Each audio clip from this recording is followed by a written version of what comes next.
All right.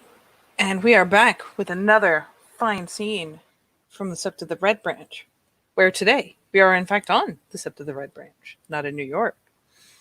Uh, and Maeve has, she's had an array of experiences, but she's pretty sure that what happened on her last mission was kind of a new one. So, she has things she needs to tell Mistress of the Right, anyways. So, maybe she could bring it up. She will be probably kind of what's the word I'm thinking? Kind of introverted as she, is heading probably at least initially towards the Lunar Gardens, just because Magic Mom has been there a lot. Um, Albeit by the look of the background, that is not where she is today. Magic Mom is not at the Luna Gardens. Sulag is. He waves. Oh yeah, look at the wave. I just kind of asked where she might find Diana. Oh, we get directed to the Cairnheart. Yeah, She's tending to the glade. Of course. And Thank you. And the horse, and the horses. Yeah, that brightens her up a little bit. It's like, oh yeah, oh, I do like the glade. So yeah, she will offer a very, thankful, very polite bob ahead because thanks, Sulik. And we'll totter off, albeit after just a glance towards the pools, see if Clara is mid soak. Just the glance over, like, are you okay? You're alive, sweet. She's Cool. just lying in bed, really. Hasn't moved really since.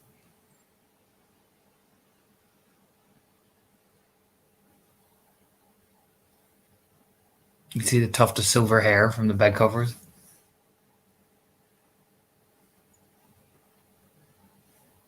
No, she really probably should come back by. Learning the burn solve was good, but she hasn't really spent time. But she'll have just a little pang of guilt because she hates seeing anyone in that state. But on with her first mission first. She can behave. Mm-hmm. And yeah, she'll head out to the Cairnheart. Yeah, you'll see Magic Mom there. She's actually in the Tellurian version this time. It looks like she's just stepped out of the Umbra and is walking along some of the stones, kind of running her hands up along them.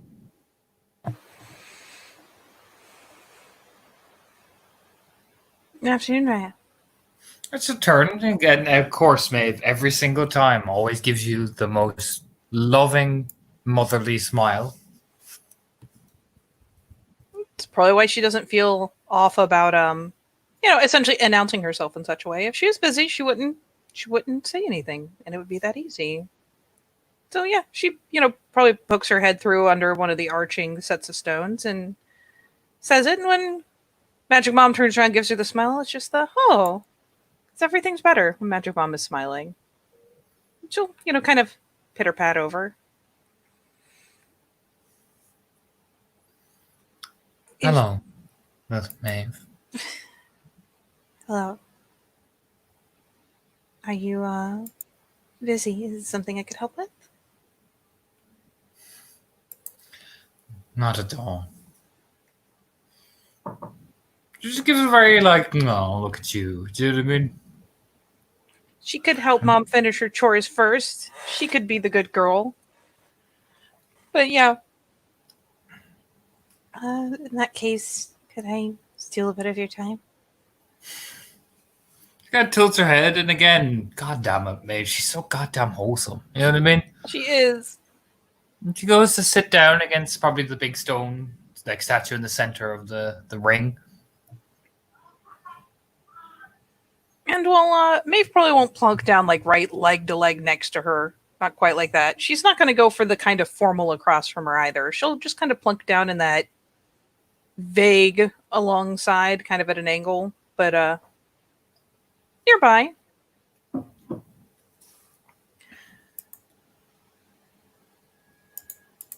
I I took a mission out to the castle, a very small group. I had heard. And I suppose first and foremost, I just thought I'd inform you that there were some more complicated things in the area. The one that I went to bind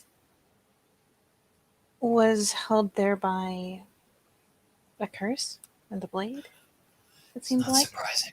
It is not surprising considering the level of corruption and taint and Warmish rituals. I imagine it will take some time for it to return to Gaia's bosom. You have just struck but the first layer of clean, honest to God cleanliness in that place for a very long time.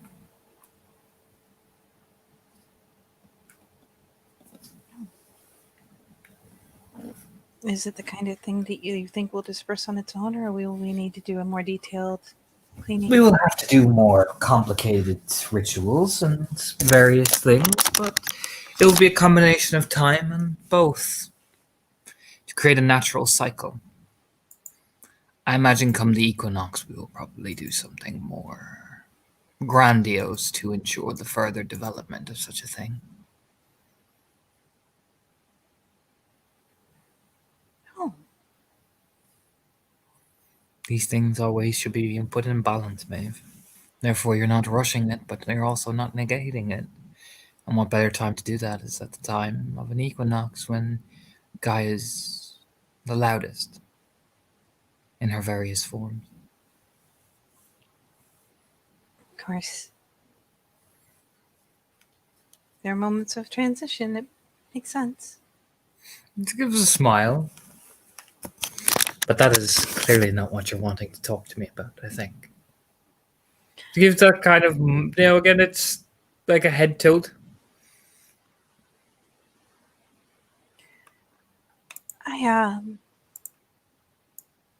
No, not the only thing. Though it's an odd question, and I don't know how easy an answer there is.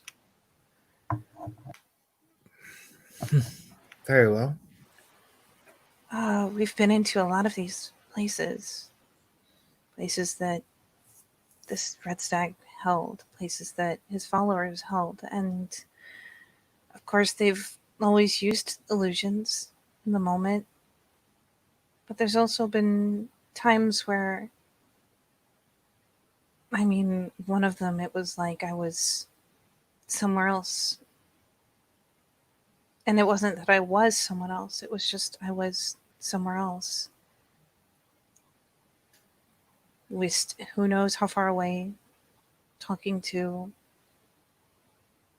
the Blood Queen. And there's times that I've felt like I'm living a memory. I look around me and everything is as it must have been back when the things happened. And I'm not myself. I'm a part of the memory and just playing it out. Mm-hmm.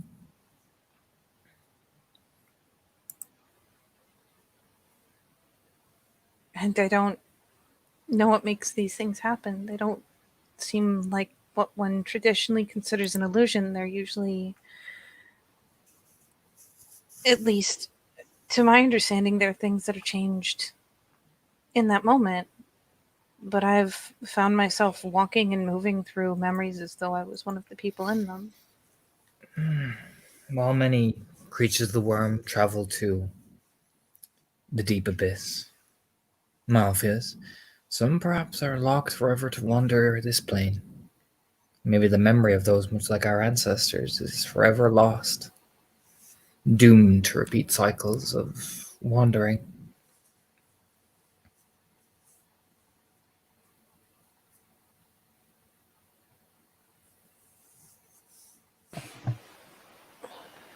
Would that mean then that when things like this happen, it's one of them? Oh, sorry. One of them coming into us, making us see and hear and feel what they did? Perhaps. Maybe it's the nature of things. Maybe it is simply a warning or a message. Perhaps it is their sin to constantly replay the thing that corrupted them in their torment again and again and again. The worm is both complex and fickle. What if the person that you are is someone who hasn't died? Then it is a trick of the mind. Yeah. Galliards can enter dreams of another, and as much as we Theurges can use spirits to do so, do not always assume that you are being willfully seeing things because a spirit is choosing to show you. There's always a methodology behind these things.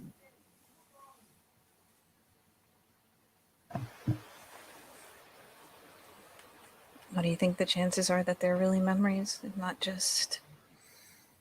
She gives a genuine shrug. That is up for you to interpret and to decide. But my advice would you to be, why would you trust something that is designed to lie and to subvert you to its cause?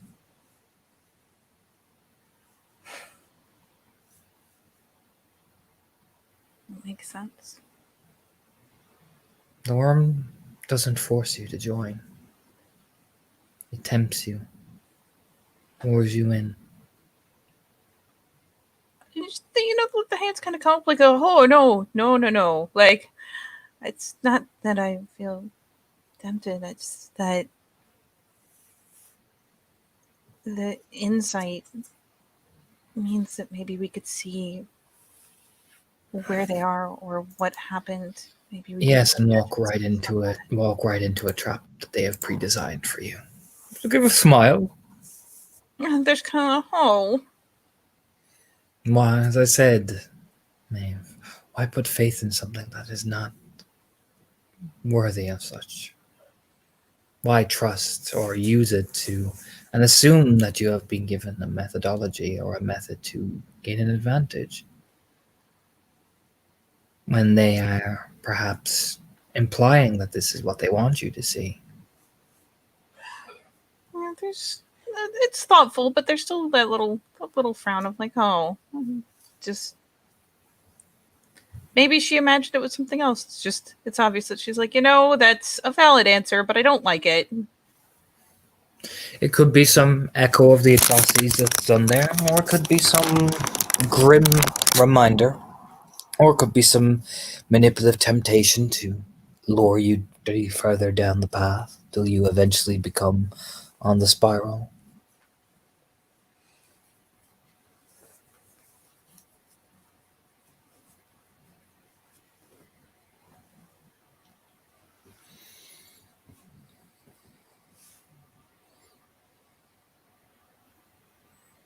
If I were you, Maeve MacFionn, I would not trust in such things. And it's funny because as much as she plays mom, I mean, Maeve responds to it, not necessarily consciously, but it's that kid thing of like the bobblehead of like, okay, mom. Like it's not. She's not upset. It's just it's differential on like not a rank scale, but rather just a social scale.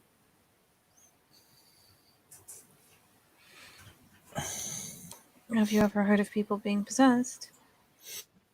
I have. Normally there is a bane living inside them.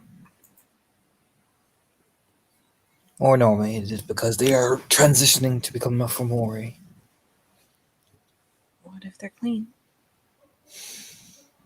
She kind of looks over. I take it this is not about you any longer. He gives a smile.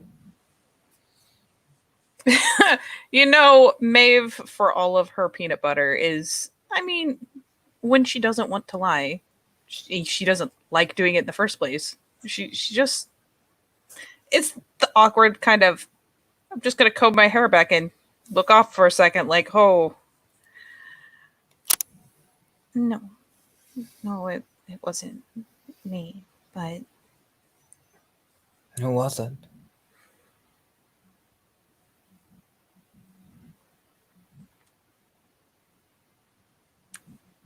Magic Mom has a butt ton of empathy, doesn't she? She does. Okay. She's empathy 5. In which case, it's very clear that Maeve is concerned. Like, there's that hesitation, and it's not a lack of faith in Mom. It's just concern. The magic mom will ease over off the rock and just hoist Maeve up so she sits essentially beside her. Yeah, Maeve gets repositioned.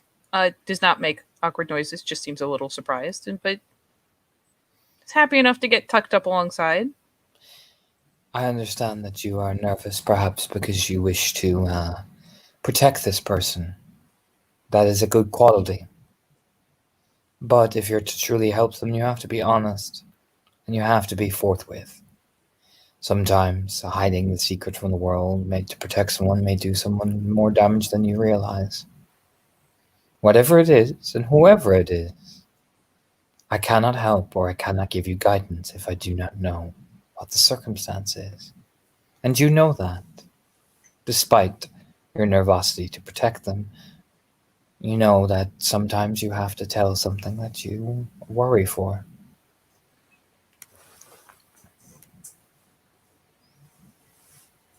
I suppose I should worry more about what happened than what people would say, but after... She kind of probably gestures like roughly off in the direction where the duel happened, but like what, a day ago?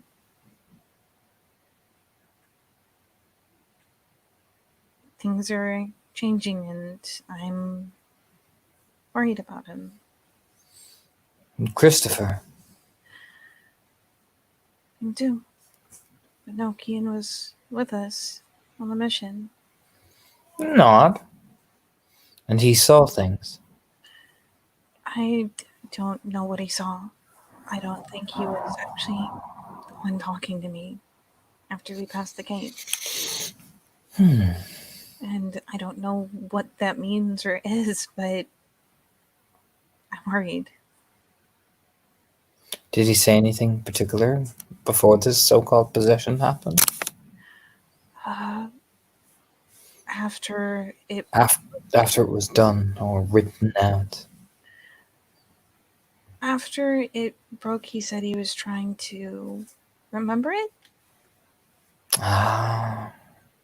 But I don't think he's ever been there. Maeve, do you have touch with your forefathers and your forebears? Do you have that gift? It's kind of the almost embarrassed face. You know, that little scrunch? Not a very good one.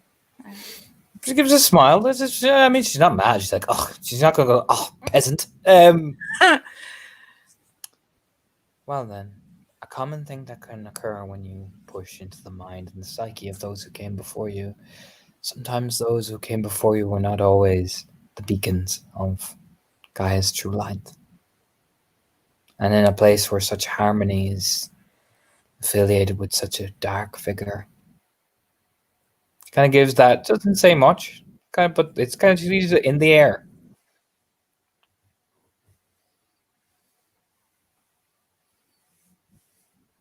Perhaps the young McNamara overestimated his capability to withstand such a personality occurring in an area where he resided so strongly.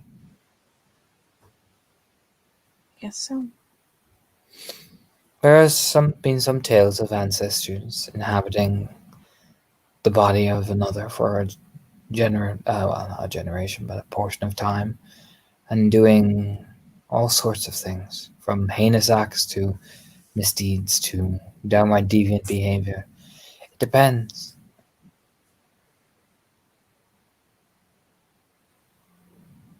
I've never seen it happen. I hadn't even realized. I know that some people do have a connection through their bloodline, but I don't think I've ever seen an especially strong one.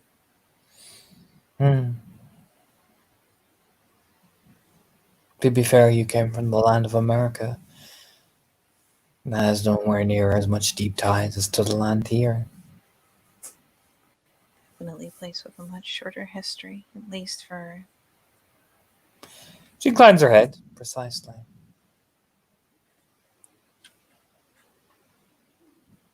there's a lip chew and a nod, like, okay. So they can do that if you reach out and the wrong person takes your proverbial hand. They can just wear your skin. In a way, for a portion of time, they can inhabit your psyche. They could be for the good, too. They can teach you a skill or a new way to learn such a skill. It depends on the ancestor. Some merely wish to self-preserve, as that was what they did before their death. It all depends.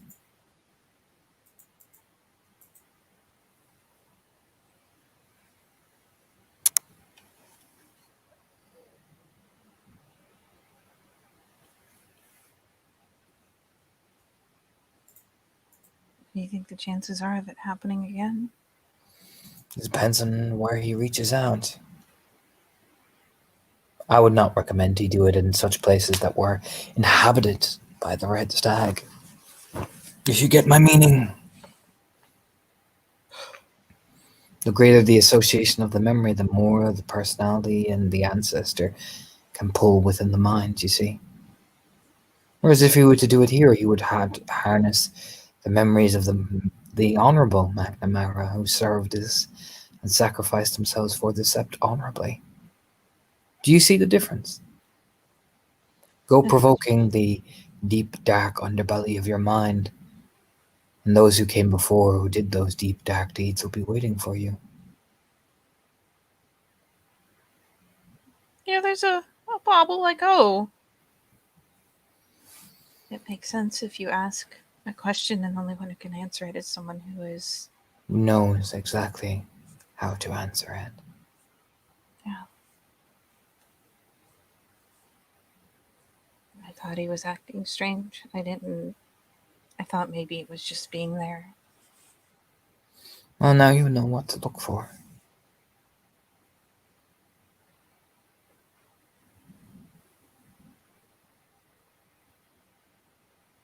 You don't seem worried.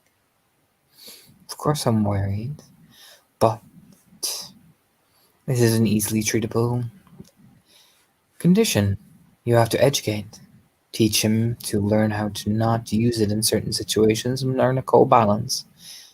Teach him to both respect it but not fear it. I have faith in your capabilities, hence my worry is merely a concern and not a worry.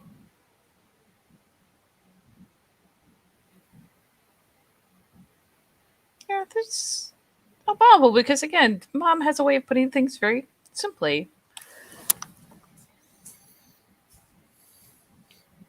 If he is not tainted, then it is an easy solution.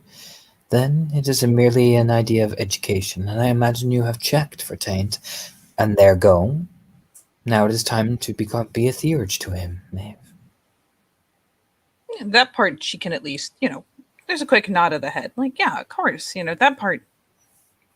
Does Yeah. anyone else know of this incident? Kira was there. The other one? And I imagine you do not wish the young lady to talk about such a thing. No, I'm... Well, then educate her as well. Make her see that this is helping. That he, in his service to Gaia, exposed himself to a heinous crime and managed to resist.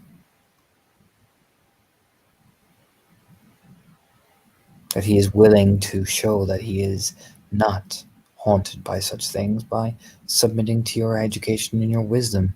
If that doesn't scream innocence, or at least the ability to want to be innocent, then she gives a spread of it to her hands. Oh, she turns, the big blue eyes over, and it's just the relief that it really could just be that. And it doesn't have to explode, and it doesn't have to get worse, and she doesn't have to constantly, gnaw on her fingernails, worrying that it's going to come out if she just addresses it.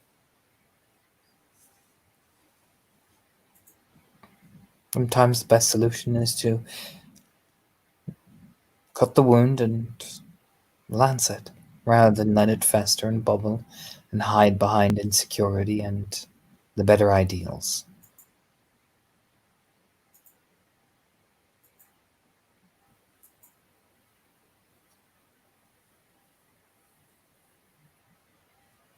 I have faith you will do this. Oh, I just And need I to don't understand that it's what I needed to do.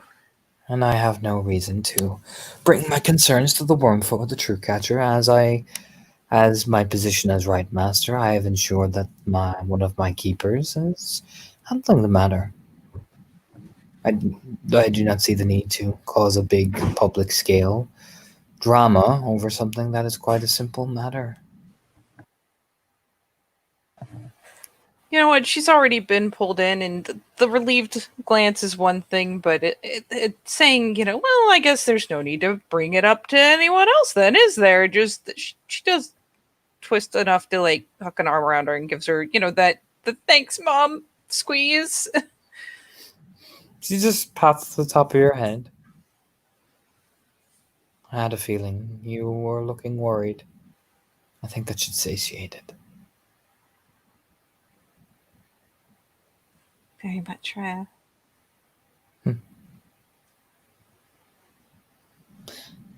Then do not worry. Now, my advice would you to do is, I hear he likes books. Go into town and bring him something to help him relax.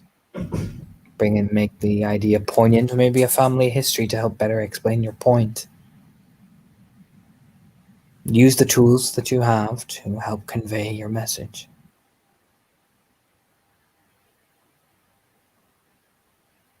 Yeah, there's a thoughtful bob of the head.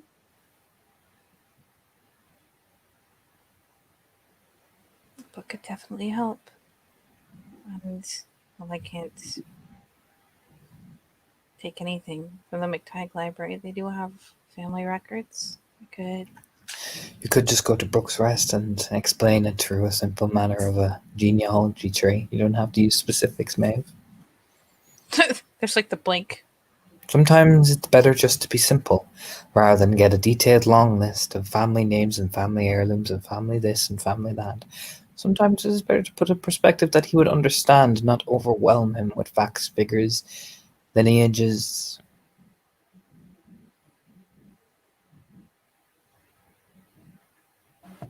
Yeah, there's just about like, yeah, that makes sense. Again, it's you can tell that a lot of times she's kind of running away with the idea. Then she pulls her back a bit, and it's the expression clears up a little. She stops mulling as hard on how exactly to, how is she going to get the thing and then bring it to him, and then no, it could just be a genealogy book. She's right. Something more general. Well, I suggest you go now before the shops close. Gives her a little bashful little smile, that little mom like, well, go on. Thank you. She gives her another, more casual, like the quick squeeze of like, thanks, mom. Yeah, she just gives you a smile and just does a little pat in the head. Oh yeah, she goes ahead and after the pat because you know what? If anyone can still give her pats on the head and have her like not even blink, Magic Mom is high on the list. She goes ahead and scrambles up to her feet. Oh, before I run off, how's Clara doing? I swung by the. She is healing. It is a slow process.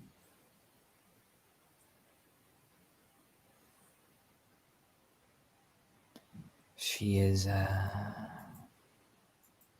not just suffering physical wounds anymore.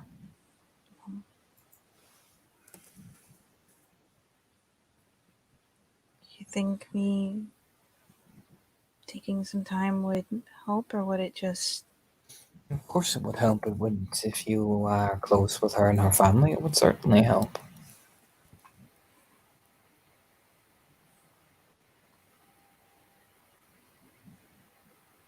And she mulls on that for a second and determines, you know what, she doesn't have a bad relationship with them, and she and Fiona are pretty good. So at least she can try and is on. Yeah, I think. Yeah, she should. Yeah, she just gives a smile. All right. Breakfast. Yeah, she just gives you the little incline of her head and lets you like excitedly toddle off, essentially like, oh. Just a little scamper. Oh So yeah, you come into Brooks Rest. You can easily just get in there just as the shops are closing. You can go to that bookstore that you brought Murren to. yeah, she'll just slide in, and I mean, in the interest of getting in and out quickly, we'll probably just, reach out to one of the people on staff there. Oh yeah, you could easily get like a genealogy book. Like Yeah. it's definitely tourist based though. Like, discover your family tree in Ireland. You know what I mean? That's so perfect. It hurts. Okay, yeah. No, she'll stag it. That'll do. So you're coming out, and maybe you hear a slight whistling from one of the alleyways. Very like light as a feather. It's actually it's quite nice. Yeah, she, is probably stepping out, and as she hurries and scoots out, is tugging open the swag and just sliding the book in, and then is the like whips the head around, like what, where? Sounds like a bluebird. You know the bluebird whistling you sometimes hear. Yeah, there's like just a bit of a glance around in the where, bit of a squint maybe. A couple steps in the direction because she's curious. Oh yeah, like it's just you can tell it's like a chirping, and then it's just Maeve. Duh. Yeah, she scampers. So as you come around one of the corners, right? Mhm. Right now. Just gonna casually come around this corner. No big. So you come around. It's easy enough, You end up in one of the like little small garden patches areas. It's like Brooks Rest is like full of like either detached or semi-detached houses. This one's one of the detached houses. It looks like it even has a for sale sign on it. It's like probably new people moving in. So as you Okay. come around, you feel something just like you're being lifted. Do you know what I mean? Like hand just comes around your belt and you just kind of lift upwards. I mean, she's gonna whip a glance to see who's got her. Oh yeah, no, but you feel a flash and you see something like bright. Touch your throat, but don't cut it or anything. But you feel that kind of hot hiss. Like it's silver, but you don't. You know what I mean? It's that whole. Yeah, the eyes get really wide really fast. And then the hand kind of gently places over your mouth. Don't scream. Or unfortunately, Lady Macfion, your blood will be decorating this fine wall, and while your family will be mourning the loss of another Macfion.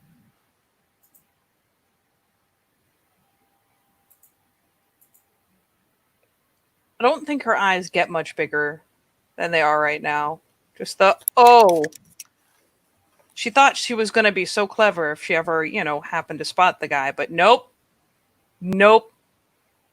It is very obvious that she knows exactly who he is, and that is Silver, and yep, she is very, very still and very, very quiet. It is not in my interest to kill you, nor spill unnecessary Fianna blood. I am here for various things, and I have observed you befriending the Gleaming Eye, though I have not fully been aware of your involvement as of yet. So instead of assuming and taking action, I am a reasonable man, wouldn't you say? I mean, when the nice man with the silver knife very close to your neck asks you a question, you nod very, very gently. Therefore, I thought we could have a discussion as both respective guru, and I would offer you a proposal if you would be willing to listen. Are you willing to listen to me, Lady Macfion?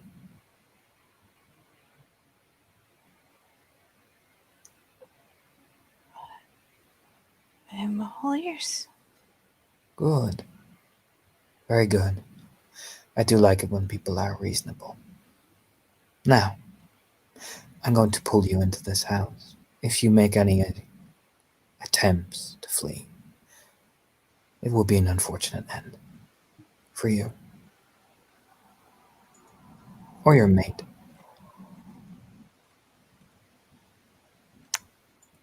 The glance she gives is thankfully not the stark terror of he knows, but rather it's the glance that, I mean, depending on how good he is, essentially asks, the glance of, but do you really know that, or are you just trying to scare me more? Not that she was thinking about fighting in the first place, but... I did observe you two walking down the street holding hands. Very cute couple, you and that fiery redhead. Be a shame as he washed up on the shore. Such a beauty. I do not like hurting beautiful things. It does be regrettable.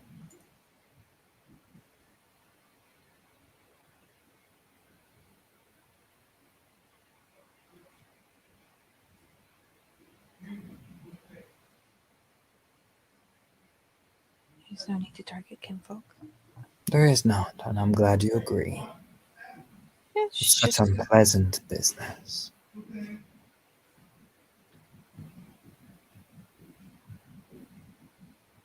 Now, I could lead you into the house, but there is a fear of discovery. Or you could be willing to follow me. You will not be harmed. I think if I wanted to harm you, I would have cut you already. Wouldn't you say? Mhm. Well then, you'll have to forgive me for my crudeness. Unfortunately, I can't have you see where I'm going, you see. And how am I going to follow you? Hmm? Then how am I going to follow you? That is quite easy. Like I said, you are a noble lady, that's why I'm apologizing. She looked at the Bob like, okay, you know what? I will gracefully accept this apology because I feel like not playing into this. It's oddly Silverfang, you know what I mean? He's your noble blood. It's like, look, I have to do this, but I can show respect to noble blood, you know what I mean? It's oddly Silverfang, you know what I mean? Now, we're going to walk this way. There's a nice little side alley. There I will make sure that you cannot see where you're going. And then we will walk again. Well, more, I will, and you will follow. Yeah, there's she gives a little nod and will do exactly that. Now, here is the question from whatever little alley. They Mm-hmm. can't exactly black bag her and just march her through the streets. It's Brooks arrest. Exactly. So while she can't necessarily know where they're going, and he's probably going to find some way to blindfold her or the like, where are even the possible exits from this place that don't lead out into a public street where someone would see? Because a single kinfolk or guru seeing is That's the scary part. Yeah, that's probably the part that scares me the most. Now, if I were you, he whispers finally, and you can feel like his breath against your ear. If you do have a backlink, I would be very agitated if I were to find Fiona chasing me. So much so agitated. Well, you can imagine what I can do.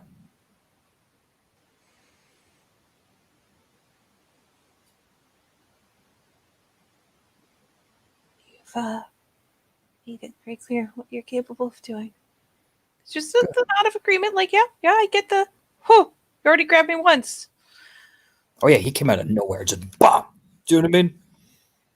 The fact that it was just enough time to consciously realize something is happening and then there was hissing at her neck, that is very compelling. He just eases the knife down, almost like he's disguising it. So like you walk just ahead of him, but you can feel that thing press into the side of your kidney. Not like piercing, but it's there. You know what I mean? Yeah, there's just the pressure as a reminder. He just leads you forward and cutting through one of the side alleys, and it's another, not abandoned house, but disused. It was one of the former Travelerkin's houses. That was when they were moved out away from this area, one of the settled travelers, with the whole attacks and all that. He just moved in.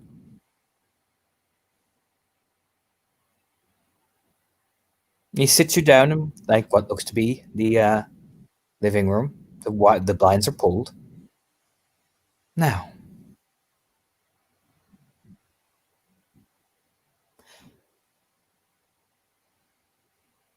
and you notice, Maeve, he keeps you like he sits you down in the chair, but he's facing behind. He's behind you. You don't actually see him. That's the creepy part about all this. She really doesn't like that. It's not much she can do about it, but you can see, like, it's not like her hackles can be up in Hamid, but I mean, the goosebumps. She doesn't. I mean, she will try probably. Honestly, it's just unconscious, especially when he says now. She turns to look because that's what you do when someone's talking to you. He just turns your head back. No. We can't do that until we get to where we're going. After all, so much more easier that way. Of course. Now that we have some time to think and are not sitting here awkwardly in an alleyway, I'm going to explain what's going to happen. I'm going to blindfold you. And I'm going to have to unfortunately do a couple of things which would leave my etiquette aside, and I will put you in my car and we will drive. Once we get out, I will remove said blindfold and we will then sit and have a talk. You will hear my proposal, and then I shall drop you back, safe and sound. Attempt to flee, attempt to scream for help, or attempt to alert any of your packmates or set members to where I am located. Well, I can disappear, and I will either slit your throat or I will take you with me.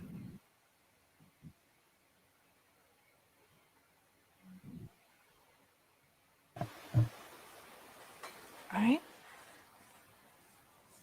I understand. Wonderful. Again, 1,000 apologies. You just feel the blindfold just go over your face? Here's a question. In the time that he's been standing around her, she's seen him do the gesture before. Has she heard him click open his mirror? No. Okay. Yeah, No, there's still a knot in her belly because she knows that she has a squirrel following her around. And, oh, please don't kill the squirrel. Please don't kill the squirrel. He whispers into your ear. Now, there was some difficulty making sure we could have this meeting.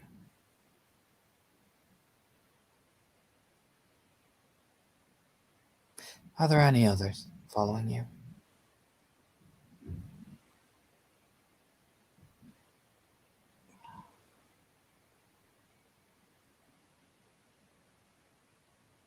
Just ones that are meant to talk to me.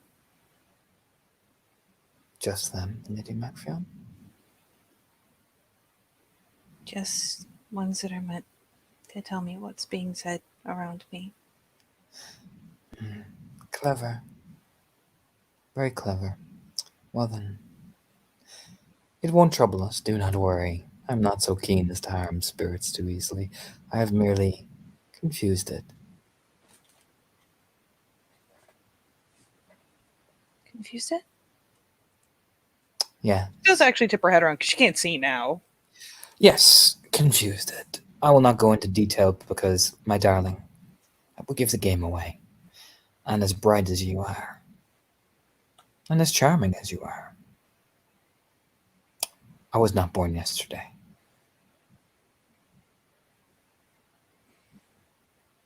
Of course not. Now. And now. Maeve, it's odd. He's so oddly formal. It's creepy. You know what I mean? Yep. And she has seen twice now just how fast he goes. Mhm. So she will be, in a weird way, a model guest. And yeah, if he is doing things like, I don't know, if he ends up doing things like binding her hands, whatever have you, she is not fighting. She will, Oh, he does. He does. no, she, Again, it's very polite. It's very just, she can get the vibe. It actually makes him uncomfortable to do this to a noble lady.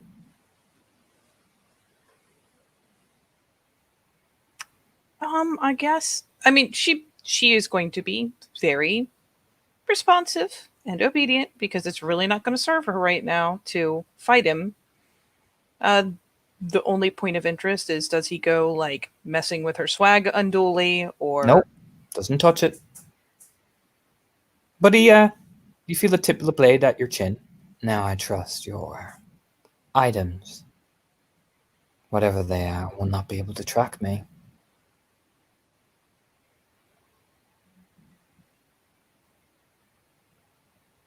No.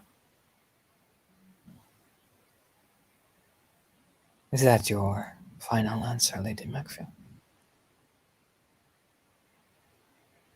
Yes, not that I know of. Wonderful. Then I will not need to remove it and leave it here. For you to collect, obviously. I'm not such a cruel man that I would deprive someone of a fetish. But precaution you could understand. Of course. Now, unfortunately, we will not be able to speak for much longer. Is there anyone that knows you are here? And that would be expecting you? It's expecting to see me? No. Good. Then we'll have a lot of time. And unfortunately, Maeve, he makes sure you're quiet. And you get let out and he puts you in a car. I will ask if she, feels him going to like gag her. She will say, I can be quiet. I know. But in a man in my position, Fianna have a tendency to act impulsively, even if they are the most noble. Again, this does not give me pleasure, but I cannot take the risk. You could understand that, correct? It will be only a brief time. There's no one who's gonna hear me, and you would have me dead before I finished yelling. I'm not. I would. But then I would have to explain various things, and I would rather not make a scene. It is more beneficial for you to have this assurance. It is the fact that I trust that this is more of a idea than me relying on you. If I don't do this, it means I don't trust you enough, which means I'm expecting to kill you.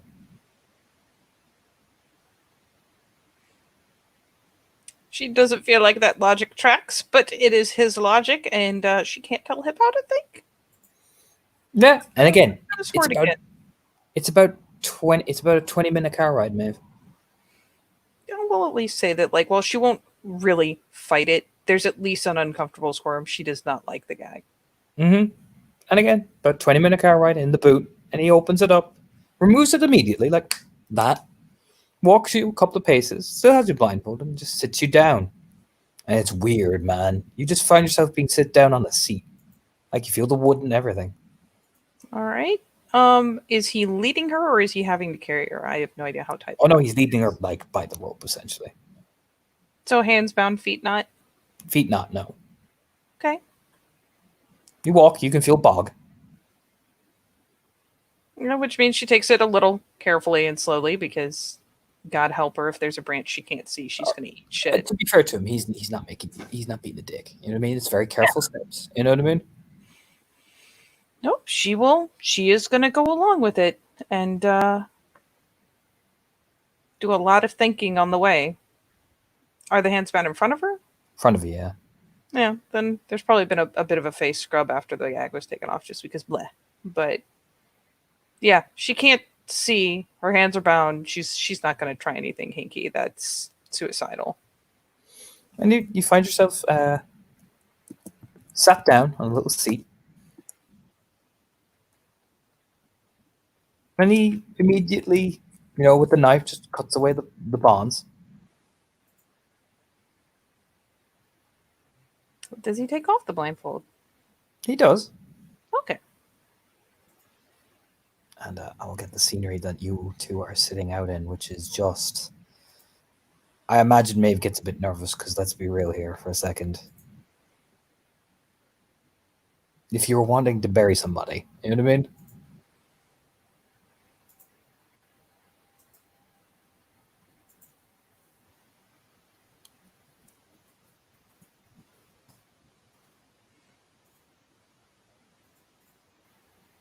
Oh, rest assured, her fucking heart is going about 1,000,000 miles a second.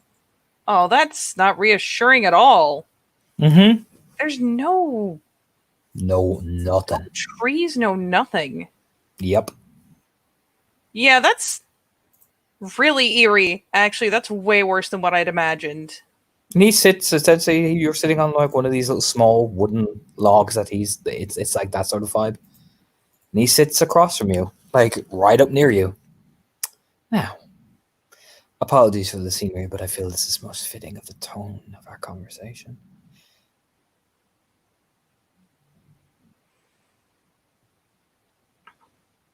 Of course, think nothing of it. Now, Lady McFadden,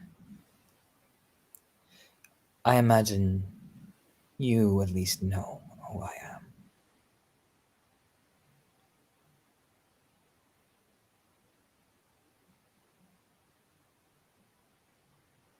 And you know what? Maeve is he keeps referring to her as a noble woman. So, weirdly enough, she is going to try to think of every time she's ever seen Fiona feeling piqued and, the things she does that make it look like she's still put together. Tries to sit, isn't playing scared fun. She's trying to, sit up and be attentive and not get distracted with like looking around them. What she can see when she, catches sight of him again in the peripheral is more than enough.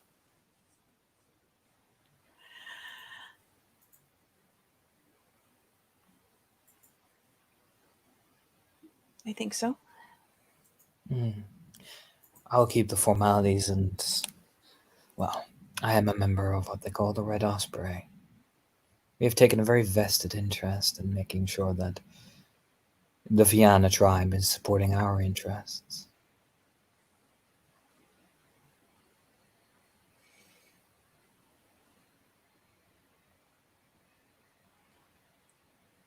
You can see, like, in his face, you can see, it's not like he's hideously burned. You can just see the burn marks, like, at the side of his face, like burnt skin, if you get me. It's not hideous looking, if you get me. It's just noticeable, It's subtle.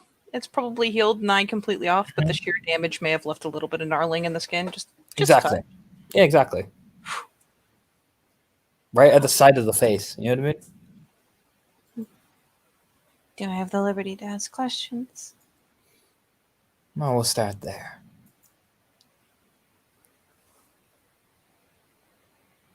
Now there'll be some questions that I will just outright refuse to answer. Of course. Well then, you ask a question first then, Lady McFadden.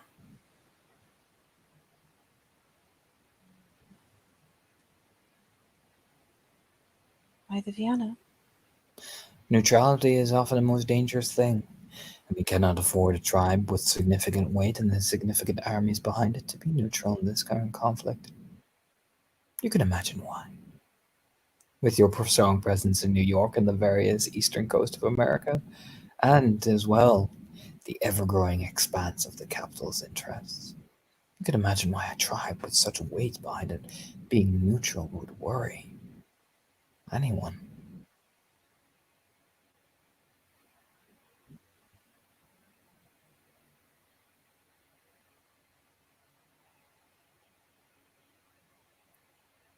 Are you not at all concerned then that actions like these might spin in the other direction? Oh, of course, but we're merely having a conversation, you and I, aren't we? I've done you no harm, have I not? You have not. though your invitation was not ideal. Of course, but you cannot be too careful considering some company I have spotted you seeing. Have to take precautions, as I imagine you could be assured. Yeah, there's just the nod. She's made the point that she doesn't like it, but I mean, what else are you gonna do? Oh yeah, and he Okay. just offered like, well, I do have my concerns, so unfortunately, he's so. That's the dangerous thing about him. He's so polite. Yeah, it is why she strives to echo it, because she gets the impression that if he is this polite under these circumstances, it's probably very rote for him, and her being impolite could be a serious issue. Now, I take it, Maeve MacFionn. He just watches, studying. You have at least an acquaintanceship with the members of House Gleaming Eye on this end, correct? I do. Wonderful.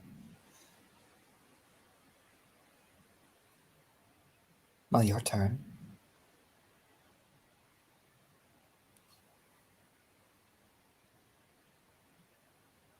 Yeah, she's.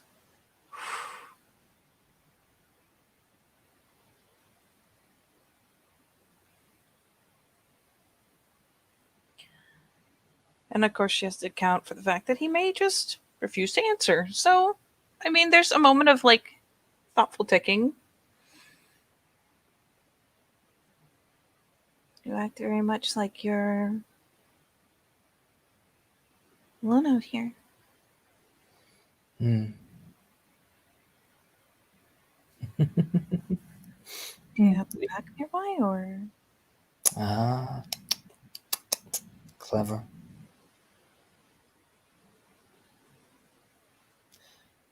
Unfortunately, I am not at liberty to say.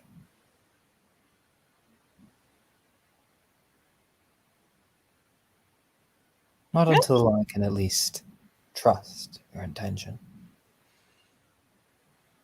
yep, she just nods acceptance. She figured that was a long shot.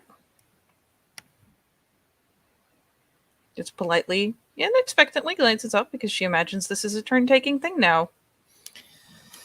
I imagine. Does your pack have a similar acquaintanceship with these Silver Fangs?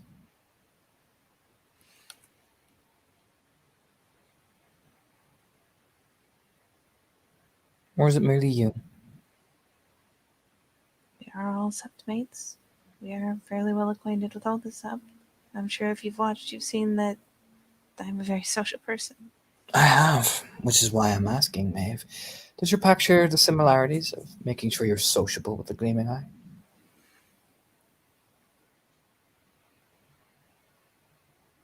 There's a bit of a thoughtful. It's She's not being rude. It's just. You can give him this. It's very good framed questions because he's not outright asking. He's like, "Oh, are you sociable with them? Are you acquaintances? You're not friends. Oh, wait, you know what I mean? It's that vibe."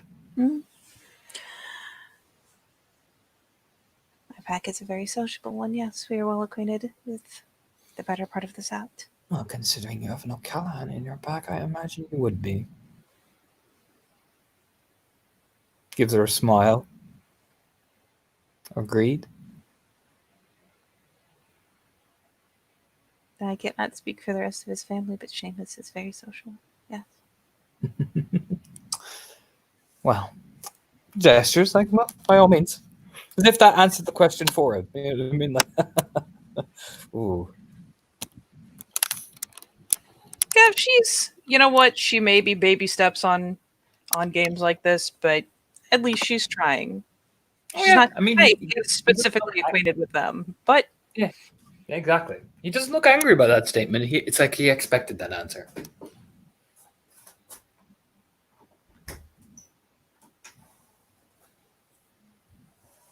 He just gestures a hand like pussy. You know what I mean?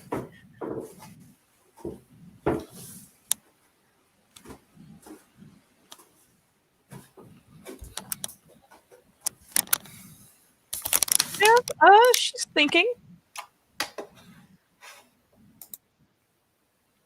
How long have you been able to watch us, even inside this app? Long enough to know who you are. Not what your intention is just yet, but I'm beginning to piece together pieces.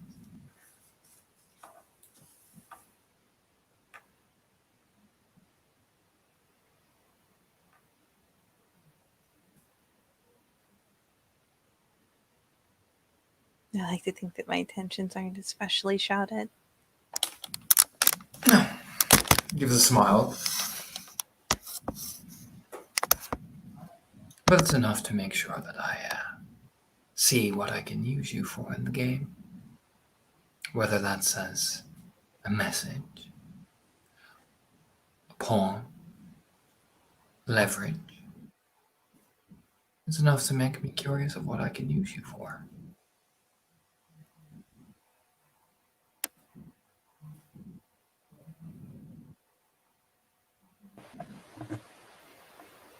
If I may follow up, it would technically be another question. Very well. You've already said you mean to return me unharmed, True. and I don't take you for a liar. Mm-hmm. But then again, circumstances do change. One's word given doesn't tend to really leave much room for the change of circumstances. Did I give my word? Do you have to say I promise to give your word? It's normally I swear.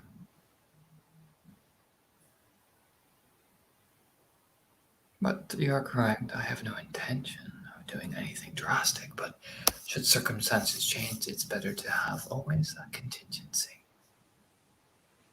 You can at least respect that.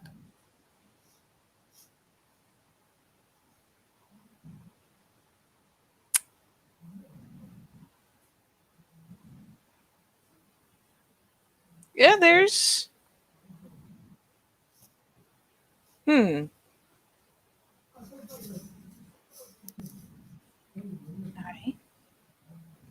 Besides, I have some people that would be very eager to meet you, Maeve Macfion, should circumstances prove willing.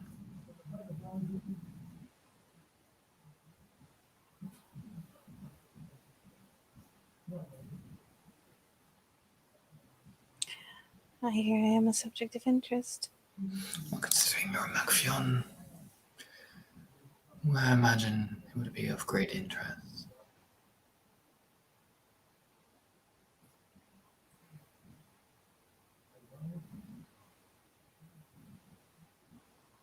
You say friends that would like to meet me.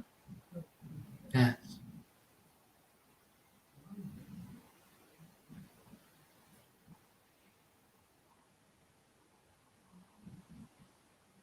She just nods, like, okay, friends is the term you have chosen. Which means either you are, essentially the thought line of you're either working in conjunction with spirals or there is another party out there that I don't know about. One or the other.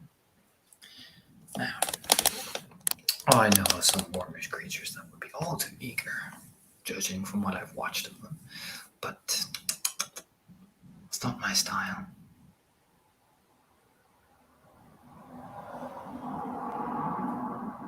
I'm not a servant of the worm, you see.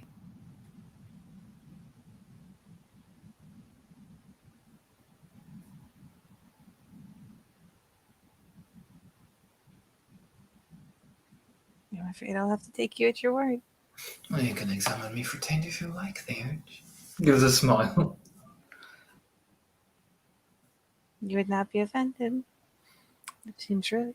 I have grown used to assumptions based on who I am and my blood. Why should I be offended now, when I have you at my mercy? Kind of just that little lean, like, nah. Do you know what I mean? It's whew, wow. You really don't pull. Subtlety is only at your command when you want it to be, clearly. Whew. I mean, it's just like he's laying it out for you. Like, why would I be offended when, if I wanted to? You know what I mean?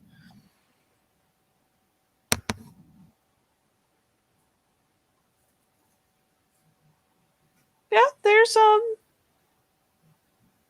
she does kind of search his expression because while he may be displaying, confidence and exerting a certain amount of control by saying so, she's looking because he has a point.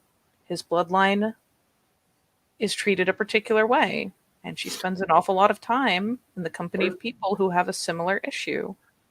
There's an anger in his face that is what's happened. You know what I mean? A deep anger. Not towards you, but a deep anger. That's not. Do you know what I mean? You don't need to roll for that.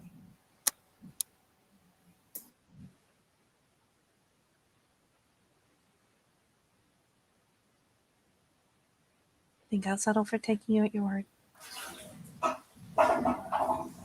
Very well. If that is what you choose, Lady Macfion. But just know the choice has been presented. Most Wormish things would not offer such willingness. Day trip. No, by friends I mean fellow Gaians. Be very interested in you. I imagine by virtue of my name alone. Well, yes, your beauty, your name, your title. Potentially something else. Potentially what else you could offer if circumstances change. He throws beauty in there and whew, He holds up his hand. Nothing. I'm a Silver Fang, not a Shadow Lord.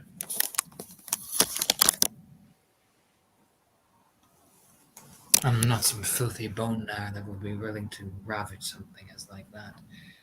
He looks offended, you know what I mean?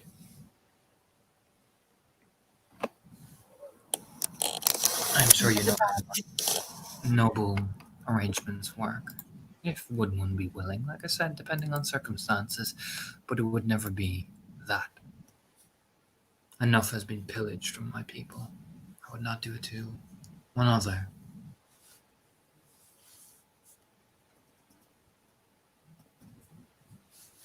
thank you for saying so. I am a Silver Fang. For everything that I am supposedly branded as, I still have Falcon's honor.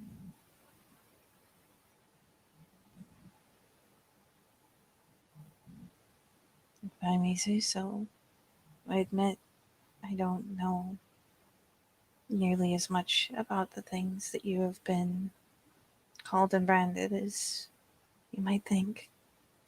I do not mean to offer offense on top of old offenses. You have not offended me, Lady Maeve. I am clarifying.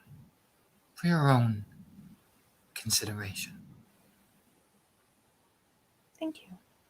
It is often easier to negotiate when the cards are on the table.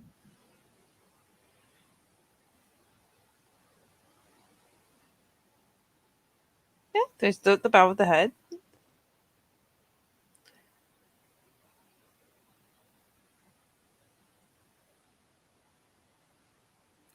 Well, questions aside, our proposal is quite simple. Should you be willing to work in our interests, we would ensure that she achieves the succession you're looking for, both in the Red Branch and in Silver Tara. How could something like that truly be guaranteed? Well, that's the beauty of it. I could present a guarantee quite easily.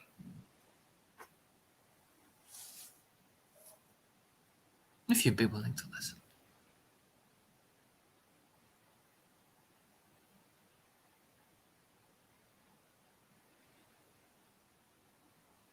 Of course. We all know that the rye of Red Branch has been hidden away from the world for a long time. Since the death of his beloved maid. If you could sway the young Magnessa to ascend when the time is right, and convince him at his side to support a Silverfang cause of the right variety of House Wormfoe, that would lead to not only his ascension to the throne much easier for him, but also in terms of Silver Tara, it would mean Well, any housewarming for representatives, along with various other things, would fall neatly into place. The guarantee I offer is this. Should you agree to do this, his path to accepting the claim will not go at all impeded.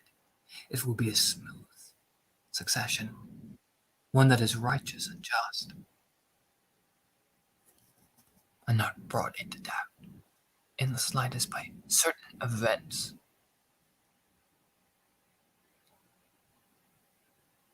While I would ideally prefer you sit at his side as a mate, being what they are, the litany and such, I would rather you at least be his advisor or seneschal at the time being that you return to Silver Tower to take your place. Should circumstances dictate, of course.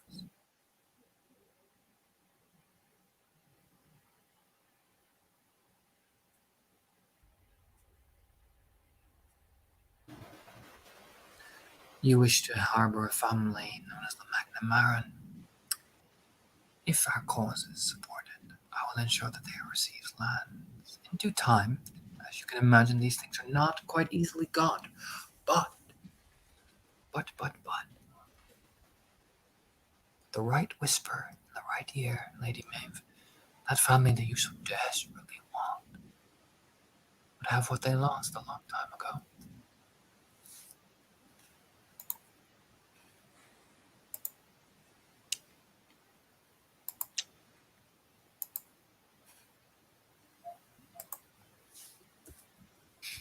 In return for this offer, I would ask one thing.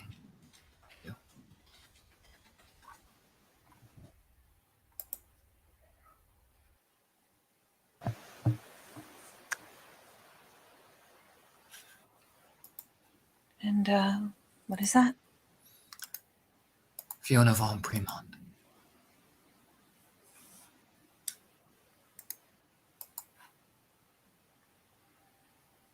What about her? We both know that she is becoming a thorn in my side and our business here.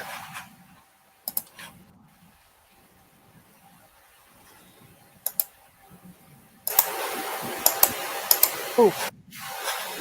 Any better, or? Oh no, it's not the volume. It's almost like it's going from being like your normal mic to being like more remote. I don't know if you're moving closer or further, or it's getting. I have no idea. It was just a little. What about now? You are a bit louder, but you're good. I can just. There we go. We both know that.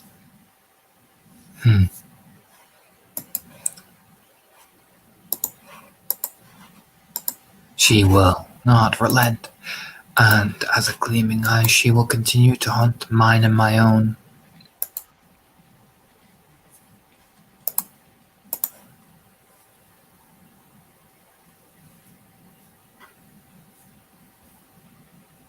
I would ask that you assist me in ensuring her removal.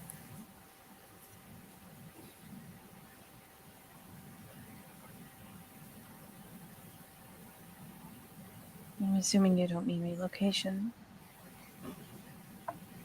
Well, I would like to know where she's staying now, of course. That would always help. I would like you to gain her trust, her confidence, as you, I imagine, already are acquainting yourself with. And when the time is right, you just put her in the right place, and I will do the rest.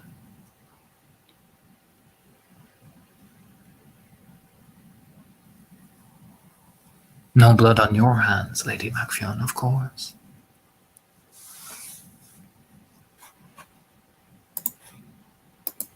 The burden taken away.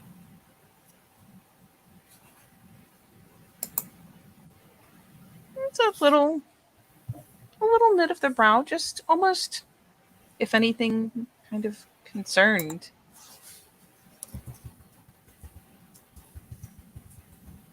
How are you feeling, Maeve? Terrified is a pretty good lead up. Obviously, the idea of betraying Fiona, like that's just not going to happen. The fact that he expects her to isn't a huge surprise as something he would want. Mm-hmm. But it's still the idea of assassinating a dying Gru leaves a really nasty taste in her mouth, which is probably where that brown it comes from. And she just, Do you know, in a way that I imagine it leaves one sick to the stomach, the idea that we have to put a guy into the earth. Do you know what the Gleaming Eye specialize in when they catch a member of my family alive?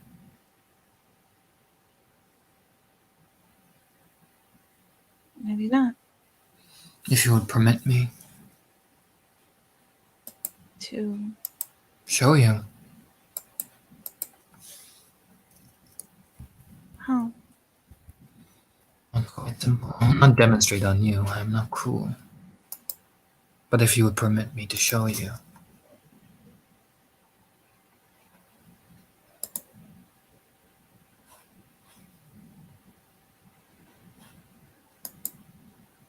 Yeah, there's a little bit of a balk, just because she doesn't know if he's talking about essentially putting visions in her head or whatnot. And, she gets the distinct impression she's not going to like it.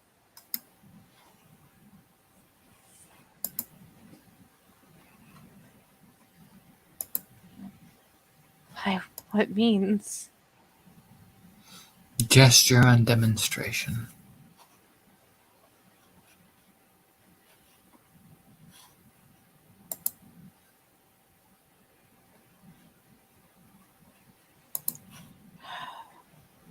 Well, you've been very respectful so far. I suppose you won't exactly cross the line.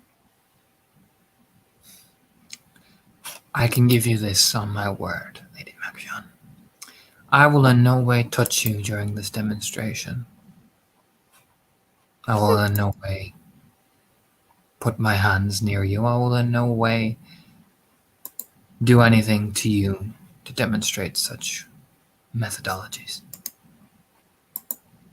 Well, she finally, And he says, there's the silver franc. I will give you my word. There you go. You know what I mean?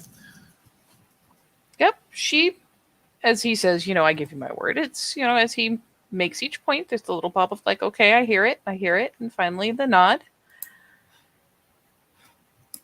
Then I will certainly permit it.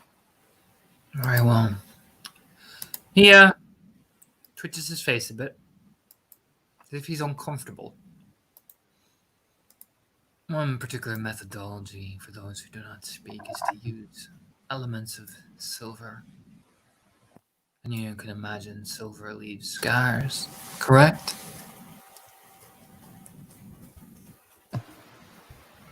That is an immutable fact of our existence.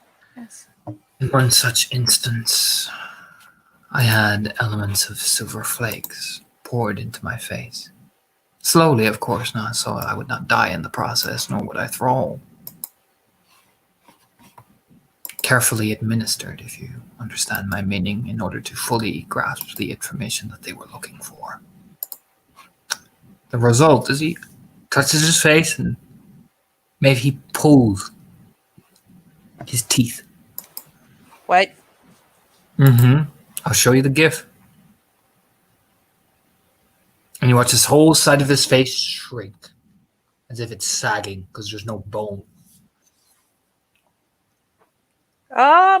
I mean, if you wanted to see her make a face, admittedly not discuss just shock. Because, that is making your face shaped. That is, I assume it is large like that, and to the point that it is actually like serving as a jawbone on one side, essentially. Yeah. Oh.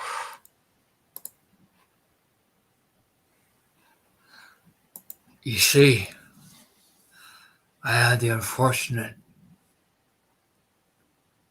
calamity of the silver burning the bone due to a frenzy and a rage heal. And thus, as you can imagine,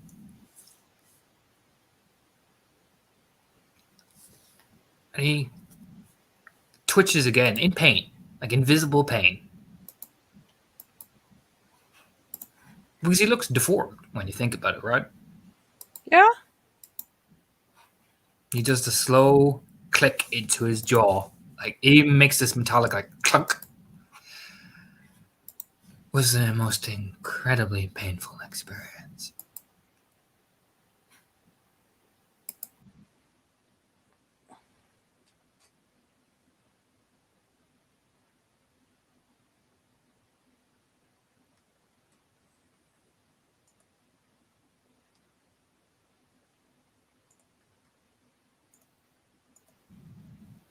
Yeah, he says the most incredibly painful experience.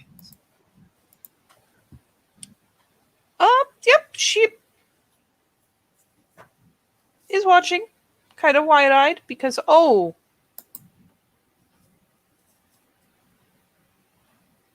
it must have been. Now, here's the question. Was his pain psychological or physical? Can she tell? Psychological. It's like there's definitely physical pain, but you can see the psychological torment on his face. The look on you when you look at him like that. You can see the twitches in his eyes. You know what I mean? Oh, you can see it.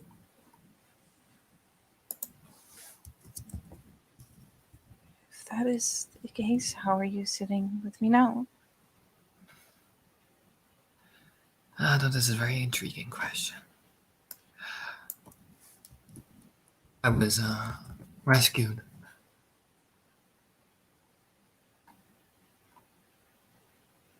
Or more. I was deemed to be executed, and members of the Red Osprey were the ones who managed to recover me from it.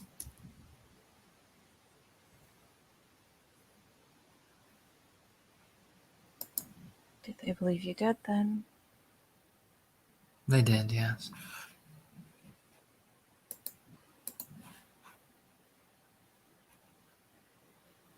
They did, he says.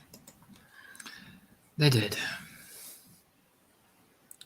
Or I imagine I would have been when they came back next.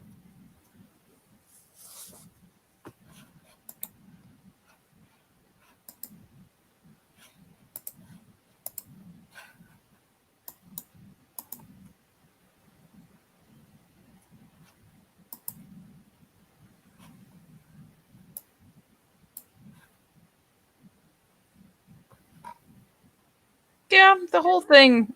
It's not even him. It's just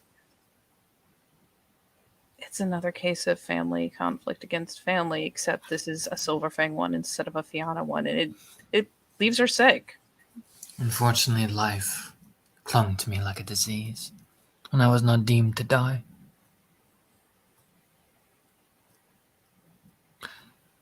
And I am now the monster that they created in order to protect my family and what has been taken from us.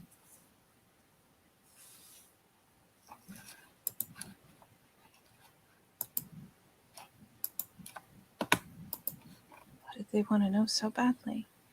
Where my family was. Or was I corrupted by the worm? And the truth is, I do not know. There was definitely wormish presence in our house, corrupted kinfolk, and we are desperately trying to cover it. But once a few bad apples, we were all branded heretics. All corrupted, all corruptible. No mercy. And they did not see me as a guy in Guru. I was to them a filthy, worm-infested beast.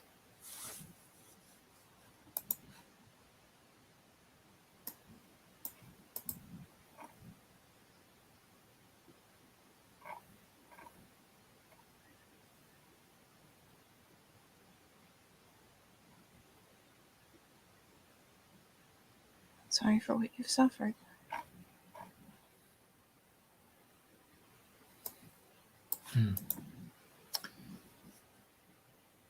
I thank you for your kindness, however polite or indeed genuine it may be.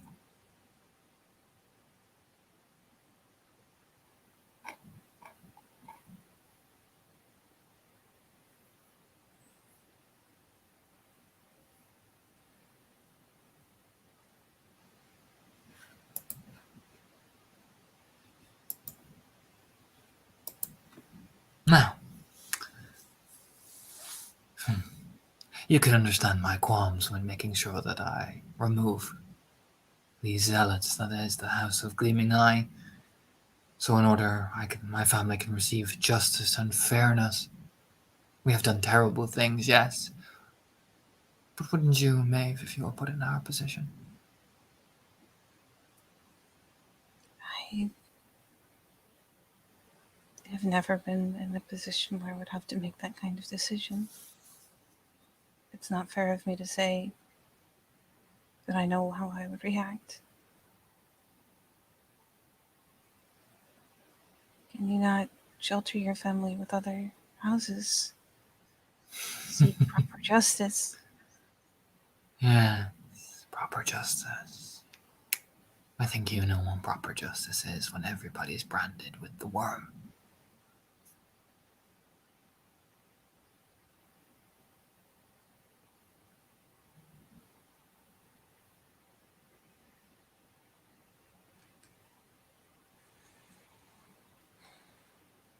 It's not an easy thing to come back from.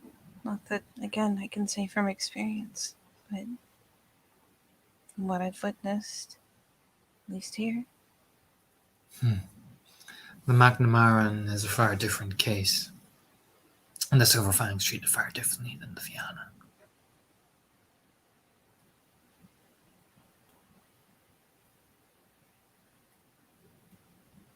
Nobody vouched for our innocence. He says with a hiss, you know what I mean? But, semantics aside, my offer.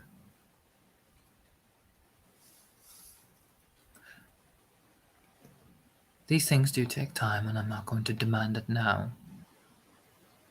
But then again, I would be a fool if I left here without some sort of guarantee, wouldn't I? A guarantee of what?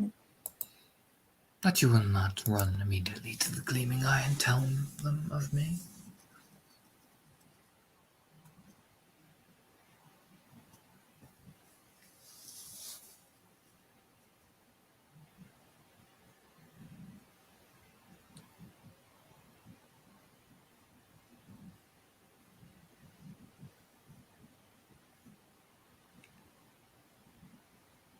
Seems like a foolish thing to do when you can watch everything that I'm doing.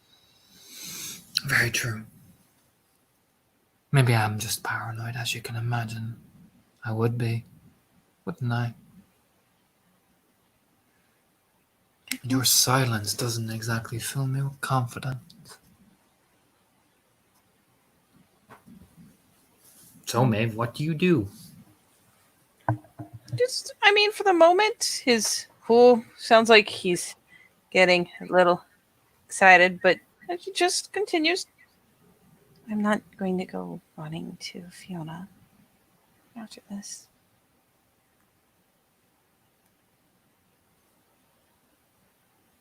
And what reason do I have to believe you?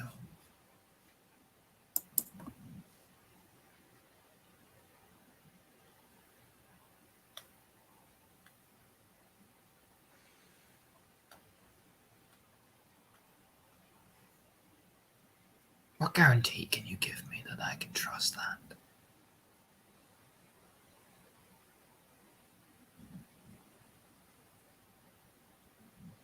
I could take a guarantee.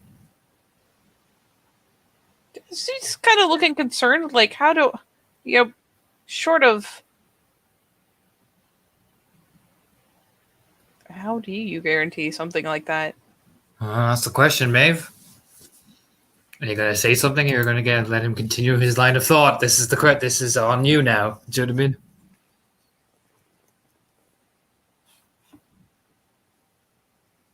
mean? You will be watching me after you let me go, even if I was inclined to run to Fiona. I certainly wouldn't do it now. But here's the thing, Maeve, as he eases up over, like picking a knife up in his hand and just leaning her head back and just tipping the little blade along your nose. She's reaching over and actually grabbing her head. Yep. She does, she doesn't try to run or thrash, but she does lean back because of the, so much for the not touching, don't, the lean. She doesn't like it. She doesn't want it. She's not going to fight unduly because it will make him more angry. It will make him more agitated, and it'll probably, flick up some of the fight response. But she does lean back. She does not want that. You see, while I would highly doubt you are that foolish to run and tell the Gleaming Eye straight away, what's to say you don't lure me into a trap? I don't have any way to lure you anywhere. I don't know how to contact you. I don't know when you're watching, when you're not. I have no way of leading you into anything.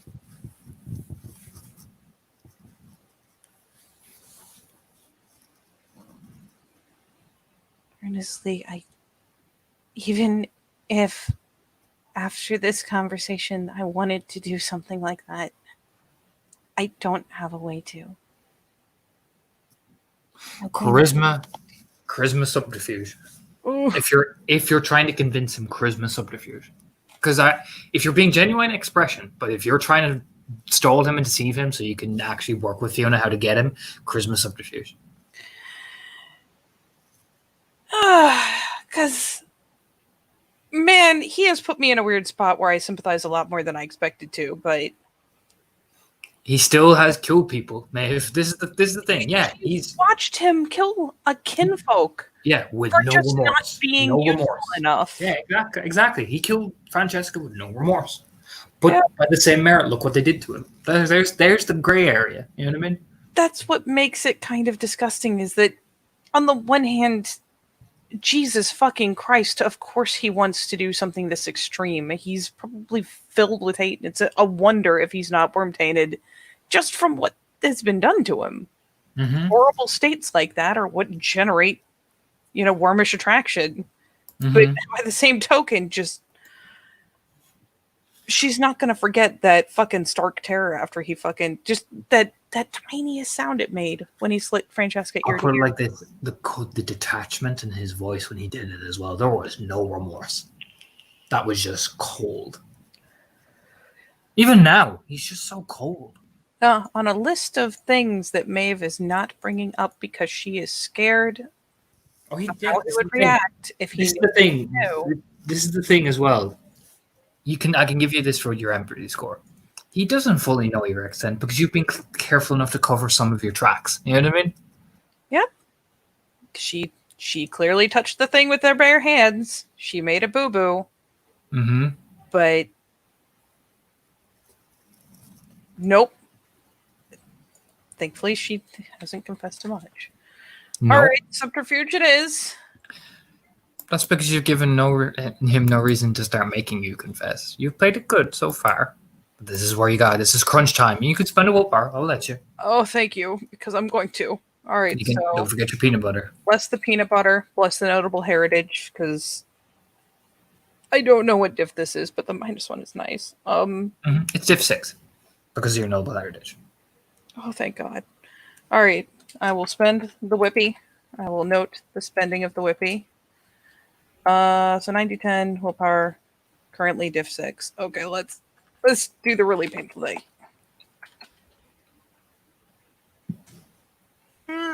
Oh my God, the ones.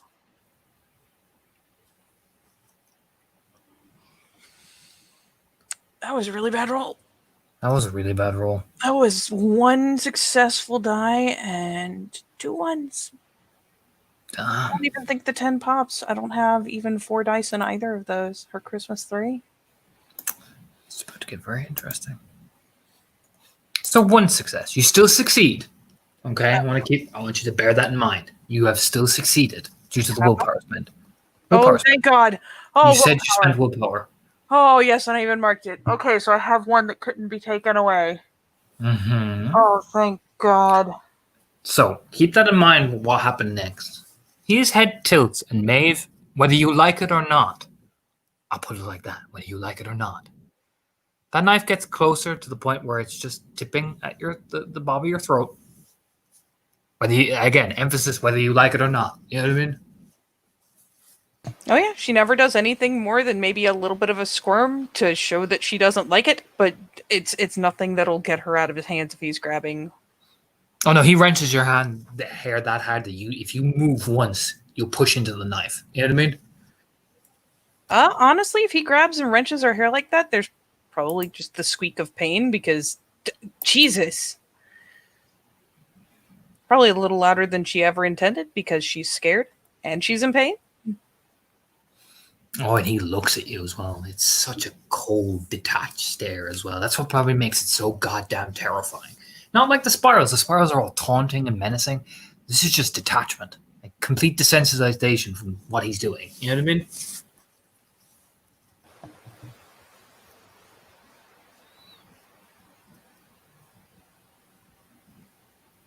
She being given a chance to speak. He hasn't said anything yet.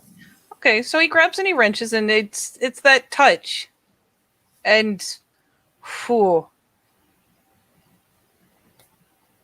She does keep looking at his face, even though he's detached, and it's actually kind of scarier. At least the others are being cruel on purpose. Please, I really don't have any means to do anything to you. I don't. But if you start leaving marks, people are going to be suspicious and they're going to want to know where I got them. Please. Go. True. Yeah, that is correct. And if I do take you, people will be suspicious. If you want me to help you, this isn't how you ask for help. True, but there is something that I doubted. It's better to check when you doubt something. Your words make sense. It's just you. There's something not quite right, what I'm seeing.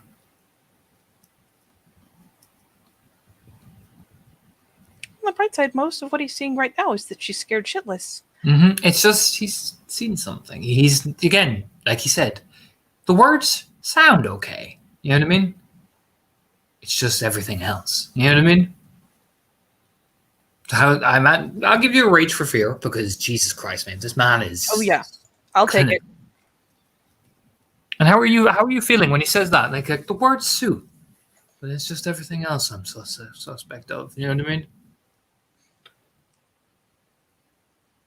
I mean, she's thankfully panic kind of suits the scenario. She's out here in the middle of nowhere, and it wouldn't serve his purposes to kill her, no. But with the expression on his face, especially in this moment, she doesn't think for a second that he wouldn't do it and then get the hell out of Dodge for a bit and then let it cool down. And then come slinking back in. Yep. Or he's mentioned, like, I could just bring you with me. It's like, where the fuck is that? You know what I mean? Yep. That's, she's trying really hard not to think about that because she doesn't like the idea that he has friends that want to meet her, especially if he's taking her against her will. That is not a good situation to be meeting people under. She doesn't want to meet people that she has to meet because she's been kidnapped. That seems terrible. That's potentially worse than handing her to the spiral. She doesn't know what the other ones want. At least she knows what they want. Just leans forward. So you're practically like, I mean, he's right in your face. But again, so cold, so removed. Convince me, or I'll take a guarantee from you. One that I could easily account for, and I would make you account for. I don't have... Convince me. I don't have any reason to want to hurt you or your house. I don't know enough about any of this. If anything, you may have seen that I have spoken to Fiona. She's my septmate, but haven't you seen the sheer amount of time and the work that I've put into the Magnemara? Please. I understand. And would you put the same amount of work for me? To correct a misunderstanding, of course. We shouldn't be fighting each other. We shouldn't be fighting our own houses and our own families. So it's justice you're interested in. Is that what you want for the likes of me? Justice? Real justice, not me being prosecuted. Is that it? What other way would you make them stop chasing you? you can't kill everyone who's ever heard it. But if someone were to finally put nasty rumors to rest, wouldn't that make it finally stop? Charisma subterfuge again. Oh, God. Up to you if you want to spend willpower. I would rather tank up on willpower than die. I would so much rather tank out on willpower than die. I'm going to spend it. If Maeve comes back pooped because she has put her everything into this, so be it. Okay. That is a much better roll. It's a really good roll. So, wait, Are you, I imagine Maeve is getting teary-eyed at this point. Oh yeah, she is on the verge of crying. The second he didn't believe her the first time, like she was already scared. No, she's on the verge of crying. Not sobby stuff, but like there's about to be spillover. It's at the crying. You know, that's when he stops. The knife just way into his sleeve. He immediately reaches into his jacket and hands a tissue. Like a handkerchief. It's like the desensitization just stops. And it's like how he was when they were sitting down talking. It's pleasant.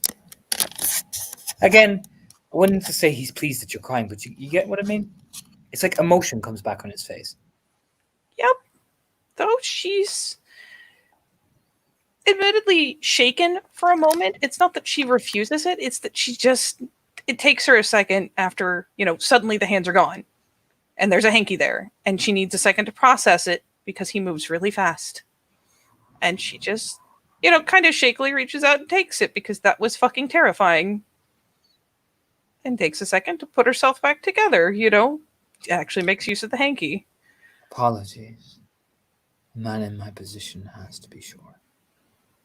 I did not mean to cause you undue distress. But a man has to be sure.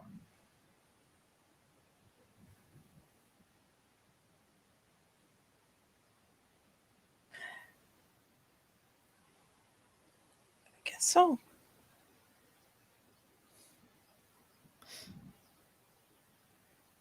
Like, she's still, you can tell she's shaken up. This is not her best foot forward or her A game socially. Just, yeah, I guess you do because that's what happened. Fuck me. Oh, just, yeah, I guess you do. She just, goes about finally rubbing the rest of her face with the handkerchief. Just gotta get these tears. Got the blotchiness going. I will not torture you. You have convinced me enough that I believe that your intent is innocent, and obviously informed you to the nature of your tribe.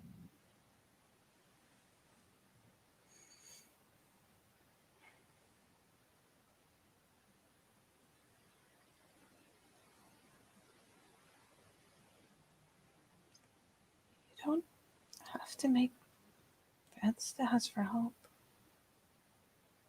I'm not. Lady Macfionn, my entire life has been one now since I've reached a certain age of a Grua. I have been hunted like a dog, tortured, beaten, had my entire house come crashing down, my family butchered. I could hear them in the cells opposite me crying, begging. Friends betrayed friends. Sworn alliances became nothing.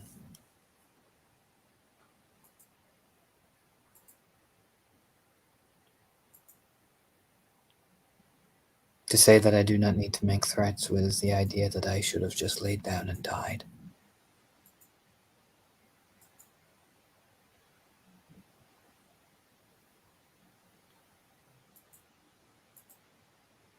Sorry. I don't.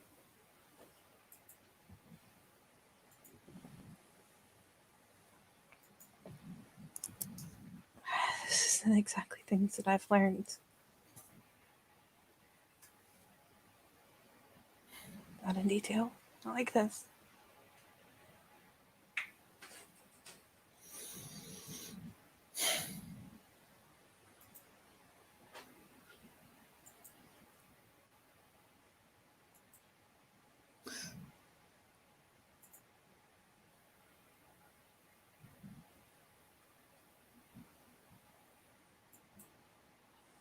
Hmm. Is there really no one who could speak for your family? Who could? Not in the way that common justice is perceived. There has to be different methodologies. When the Silver King even denounces you, it does put the matter of perspective into play, doesn't it? Yes. I mean, again, she's a little shakier, but it's not the firm nod anymore. It's the little kind of hobble nod. Like, yeah, I guess it does. Fuck. Well, back to the original question then, Lady Maeve.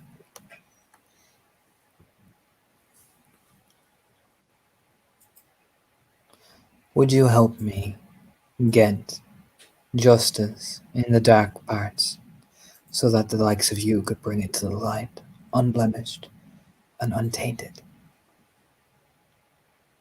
For in order to get the light, you have to wade through the dark.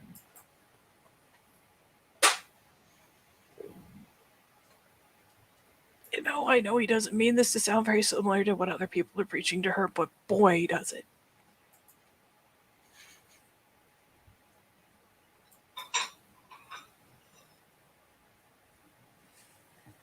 I've never. I don't know if I can send another Cayenne guru to their death.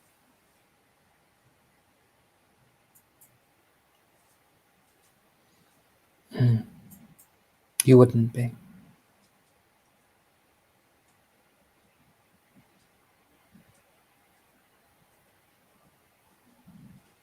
That would be my sin, not yours.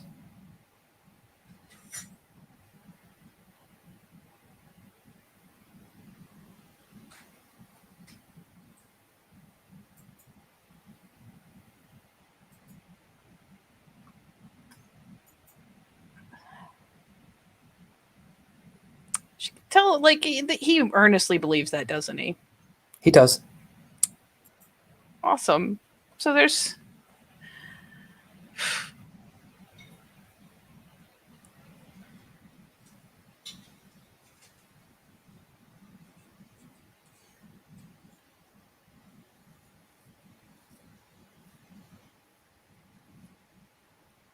Are you really sure that I.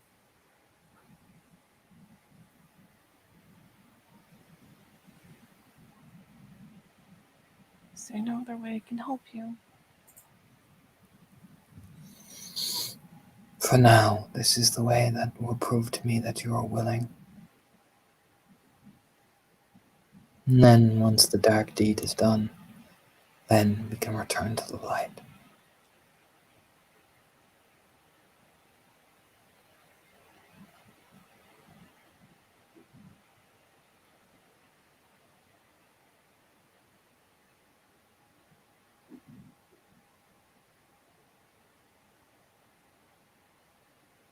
What about her sister? She will live. She will be given the mercy that my kinfolk were not given. Houses absorb kangaroo kinfolk all the time. I have no interest in her. Her presence was an unfortunate complication.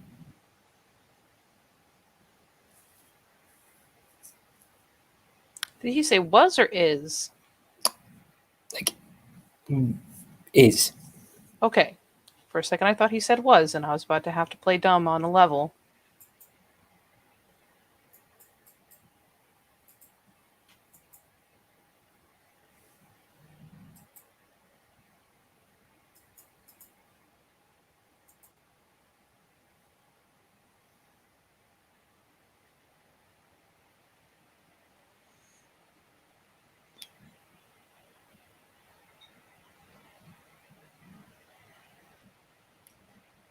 But you grew up in New York. And you grew up where our rebellion has begun. Your setmates fought for the same cause. That is why I chose you.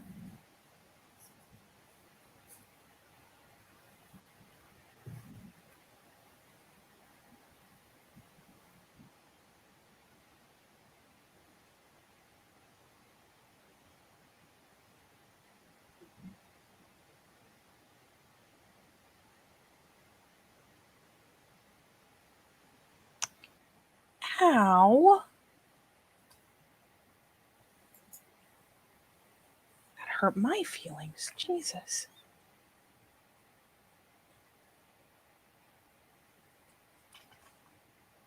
Could you tell me what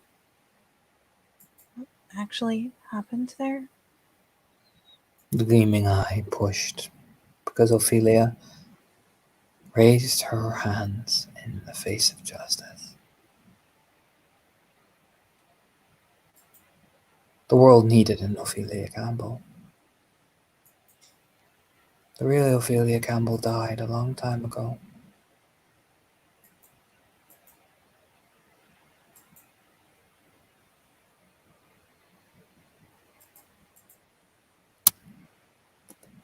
What do you mean she raised her hands? What did she do? Gave the people hope that the injustice could be answered.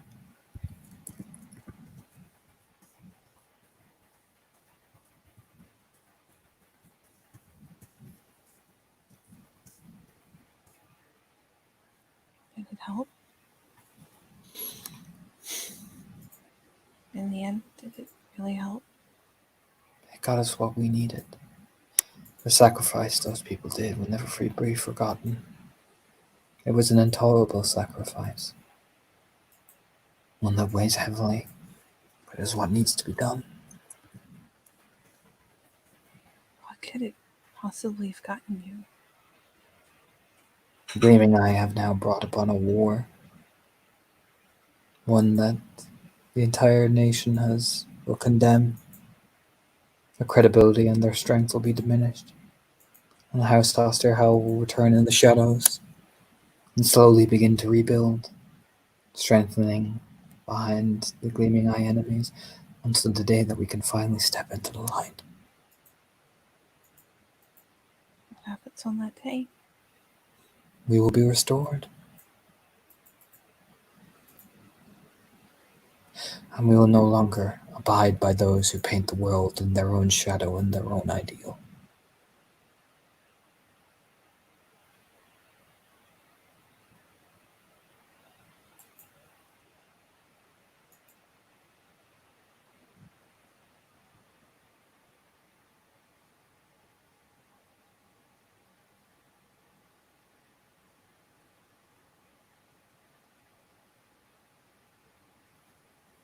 Guess she's just nodding along. She's pretty fucking shook up. So what do you do, Maeve? Because he's looked like you've been stalling, but you got to make a decision.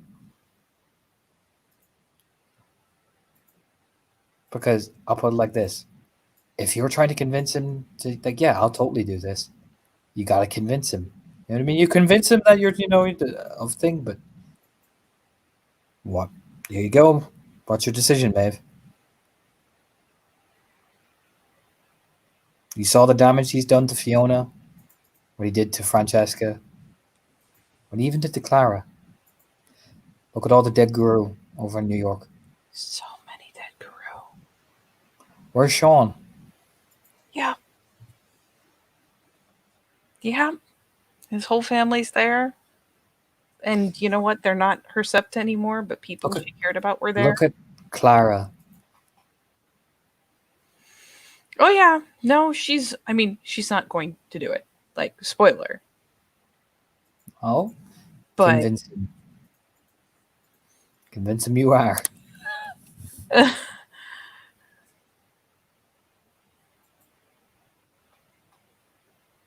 if I do this, what happens next?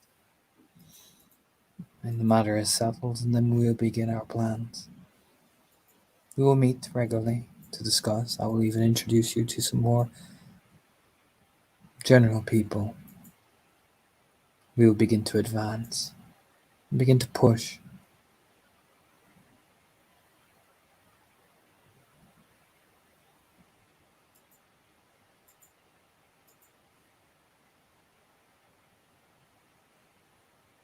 She's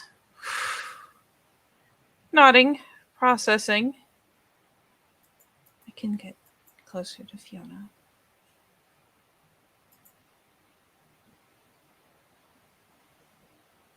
So that she'll trust me.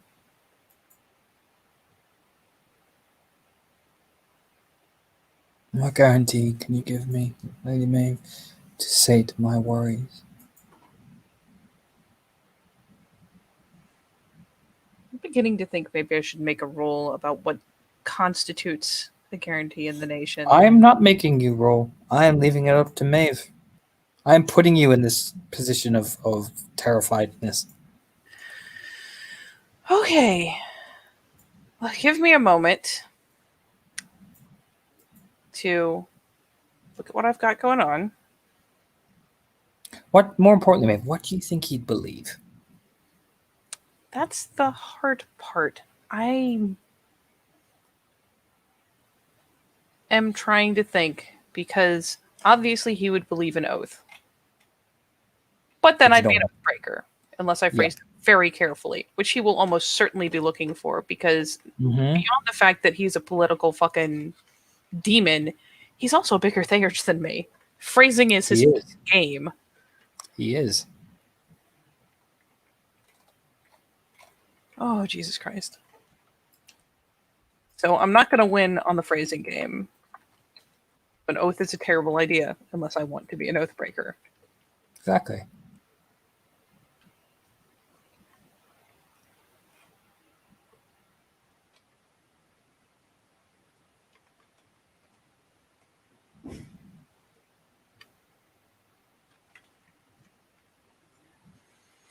Um,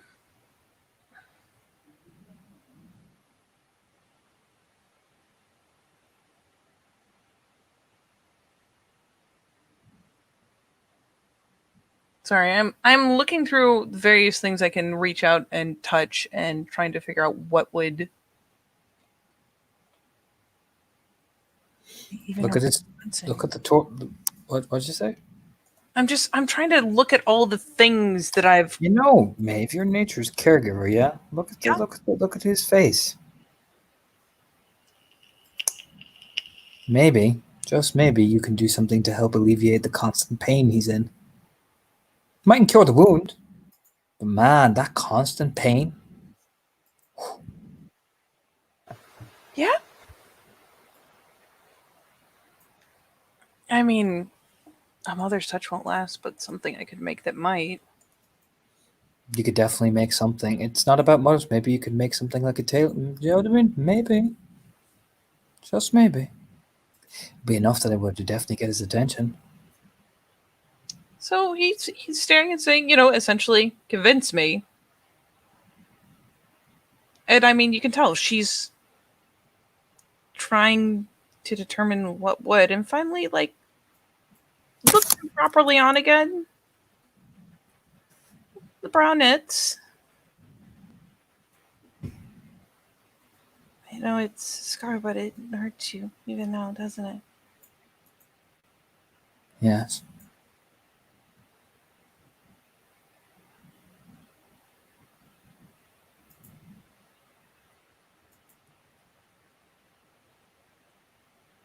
Is there any of the bone left on that side? Anyone? Is there any of the bone left on that side? Just shake of his head.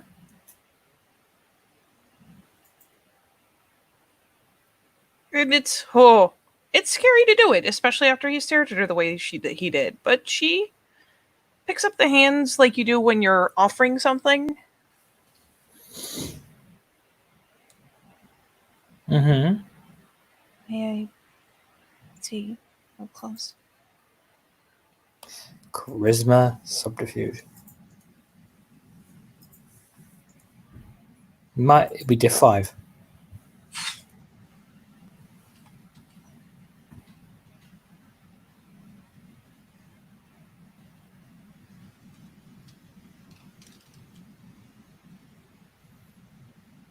All right.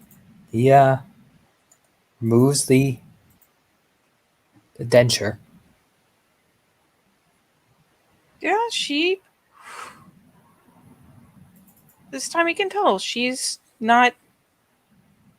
It's not disgust. I mean, she's a theurge, and a lot of her work tends to be in healing and renewing. So it kind of makes sense that she looks up and again, when she raises her hands, it's a very slow thing, and it's very brief initially, just to see if he's going to backpedal or essentially be like, "Nah, don't touch my fucking face." He's awkward, but he lets it happen. And oh, Maeve. Oh. Oh. Yeah, she will very carefully, very gingerly. Just a sack of skin. Like you can just feel the dip. Yeah, the wince when she finds, probably initially starts at the chin and just very gently tries not to prod hard. Just gently tries to find where it ends, and just that it's a very sympathetic wince, because no matter how scary he is, that has to be painful. And does the same thing up on the cheekbone, trying to figure out where the skull has been just horrifically damaged. His fucking palate must be ruined. Can you eat and drink?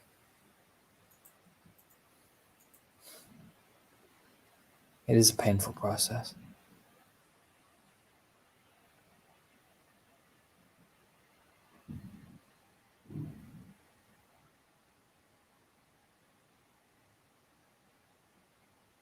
I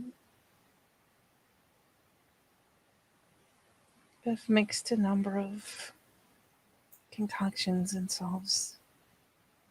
Let me show you that I care about the damage that's been done by making you something that will have some lasting power in dulling the pain. You can't, there's only so much one can do about a rage scar, a death scar, but you can mitigate it. It could help.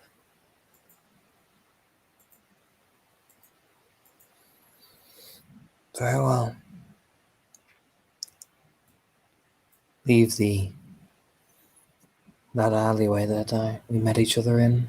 Leave the message there. There is under the mattress, along with your progress of getting close to Fiona. All right. Thank you for the kindness. I am sorry for my cold demeanor. It is a foreign thing to me. Seems like it's been a very long time since someone has been kind to you. Yes, indeed, Lady Macfion. Now, glance up the sky. My little trick on your squirrel will not last for long, if you don't mind. Of course. I am sorry for frightening you. It was necessary. I do hope this will be forgiven in time.